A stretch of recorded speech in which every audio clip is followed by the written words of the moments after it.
Турсунзаде закрыли рынок, ранее принадлежащий Мухиддину Кабири. Комплекс ТОО «Имадар» в Кулябе закроют из-за несходства лица памятника с матерью президента. В Венгрии арестовали гражданина Таджикистана.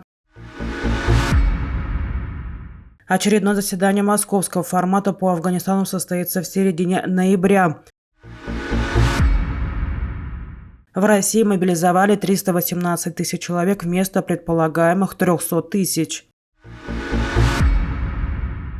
В городе Турсунзаде закрыт вещевой рынок, в прошлом принадлежащий семье лидера запрещенной в стране партии Исламского возрождения Таджикистана Мухиддина Кабири.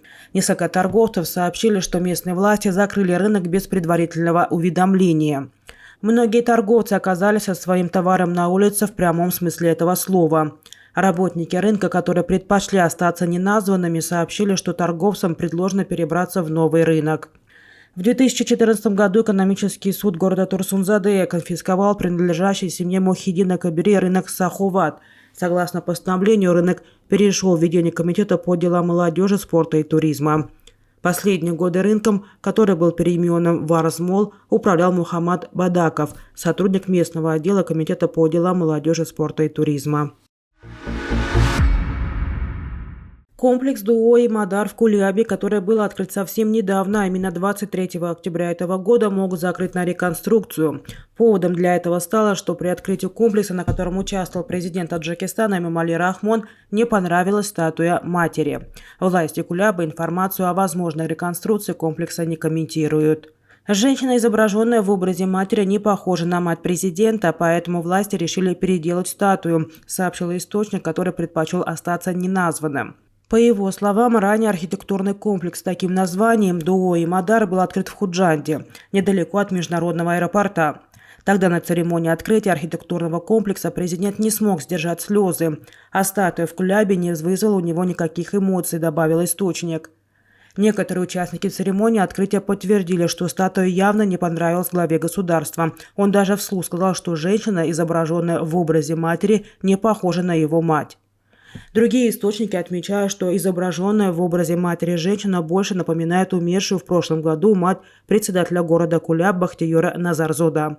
Получить комментариев от мэра Куляба не увенчались успехом. Суд Будапешта, столицы Венгрии, арестовал до середины декабря гражданина Таджикистана, находящегося в международном розыске по линии Интерпола по запросу Душанбе. Личность арестованного, которого обвиняют в наемничестве, не раскрывается. Сообщается, что арестованный в апреле 2016 года выехал из Таджикистана сначала в Турцию, оттуда в Сирию, где примкнул к террористической группировке «Исламское государство». Сайт Hungary Today написал 4 ноября, что задержанный гражданин Таджикистана воевал в Сирии против правительственных войск. На родине, по данным издания, ему грозит до 12 лет лишения свободы. Суд в Будапеште 3 ноября рассмотрел и вопрос об экстрадиции задержанного в Таджикистан, однако он попросил не высылать его на родину.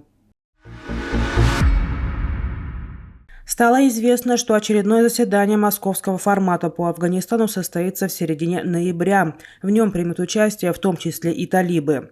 Еще в прошлом году этот формат имел большой интерес, так как стал первой площадкой для переговоров с талибами после их прихода к власти. Но, как показало время, переговоры с ними ничего по сути не дают. Так чего же стоит ждать от этой встречи? Спецпредставитель президента Российской Федерации по Афганистану Замир Кабулов сообщил, что в середине ноября в Москве состоится очередное заседание московского формата по Афганистану. Точную дату Кабулов не назвал, но отметил: делаем упор на практическое развитие двухсторонних связей без привязки к официальному признанию нового афганского правительства. Президент России Владимир Путин сообщил, что в России мобилизовано 318 тысяч человек. По его словам, из них 49 тысяч уже находятся в зоне боевых действий. Ранее глава Минобороны России Сергей Шойгу говорил, что в рамках частичной мобилизации планируется призвать 300 тысяч человек. Однако, по словам президента, план был перевыполнен за счет добровольцев. У нас уже 318 тысяч мобилизованных. Почему 318 тысяч? Потому что добровольцы идут. Количество добровольцев не сокращается, сказал президент в ходе разговора с волонтерами, работающими в зоне боевых действий.